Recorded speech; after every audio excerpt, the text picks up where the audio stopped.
नमस्कार साथियों, मैं अतुल कुमार दीक्षित और आप सभी का बहुत बहुत स्वागत है आपके अपने शैक्षणिक यूट्यूब चैनल पर। अभी एक सब्सक्राइबर्स ने कमेंट किया था कि सर नदियों का संरक्षण पर निबंध लाइए, तो उसी क्रम में हम लोग इसके बारे में जानेंगे कि नदियों का संरक्षण। निबंध को शुरू करूं उससे पहले कहना चाहूँगा कि हमारी जो मानव सभ्यता सबसे पहले नदियों के किनारे ही विकसित हुई, फिर वो चाहे सिंधु नदी हो या नील घाटी, गंगा नदी, इन सभी नदियों के आसपास ही लोगों ने अपनी बस्तियां बसाई।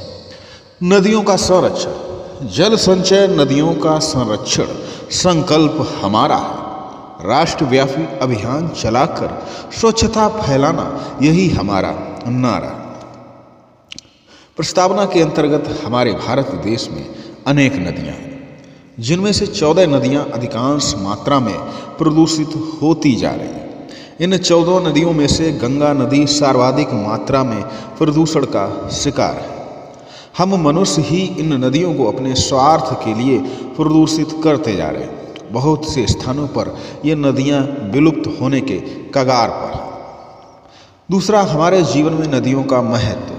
हिंदू धर्म में जिस तरह आसमान में सप्त ऋषि के 7 तारे पूज्य माने जाते हैं, उसी तरह पृथ्वी पर 7 नदियों को सबसे महत्वपूर्ण माना जाता है और इनको हिंदू संस्कृति में माँ का दर्जा दिया जाता है। ये 7 प्रमुख नदियाँ हैं गंगा, यमुना, सरस्वती, नर्मदा, कावेरी, शिप्रा एवं गोदावरी। गंगा नदी की तो शिव जी की जटाओं में स्थान प्राप्त है। पौराणिक कथाएं कहती हैं कि पृथ्वी पर पेयजल की पूर्ति नदियों के जल से ही होती थी।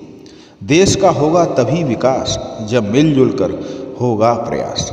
आओ एक कदम बढ़ाएं, नदियों को स्वच्छ बनाएं। भारतीय अर्थव्यवस्था में नदियों का महत्व। नदियां वरदायिनी हैं, ये सदैव जीवन दायिनी है। भारतीय अर्थव्यवस्था में नदियों का विशेष महत्व है। ये हमारी अर्थव्यवस्था की रीढ़ है। भारत देश कृषि प्रधान देश है। यहाँ नदियों से सिंचाई वृहद स्तर पर की जाती है। नौका संचालन हो, जल विद्युत निर्माण इत्यादि द्वारा भारतीय अर्थव्यवस्था में नदियों का विशेष योगदान रहता है। नदियाँ बाढ़ के मैदान तथा डेल्टा का भी निर्माण करती हैं। ये कृषि हेतु उपजाऊ मृदा भी तैयार करती हैं। मछली पालन से लेकर बहुत से हमारे उद्योग नदियों पर निर्भर हैं। नदियों को प्रदूषण से कैसे बचाया जाए? अगर नदियों को विलुप्त होने से बचाना है तो नदियों के किनारे पेड़ अवश्य लगाना। यदि हम नदियों में गंदे नालों को नहीं गिराते तो नदियों को स्वच्छ बनाने की पहल सफल सिद्ध हो सकती है। यदि नदी, तालाब आदि स्वच्छ रखने हैं तो सबसे पहले हमें अपने कचरे को नदी में न फेंक कर उनको एक जगह संग्रहित करना है, उनको रीयूज करना है। डस्टबिन में डालें और डस्टबिन का कचरा जमीन में गड्ढा खोदकर उसमें दबा दें। जब आप साफ रखोगे नदी और नाले, तभी जलेगी प्रगति की हमारे देश में मसाले। मिलकर हम सब करें एक पहल, नदी स्वच्छ हो, सुंदर हो आने वाला कल।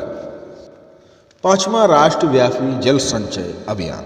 संपूर्ण विश्व के एक बड़े भाग में पीने का पानी और दैनिक एवं घरेलू उपयोग के लिए पानी नदियों द्वारा ही प्राप्त किया जाता है।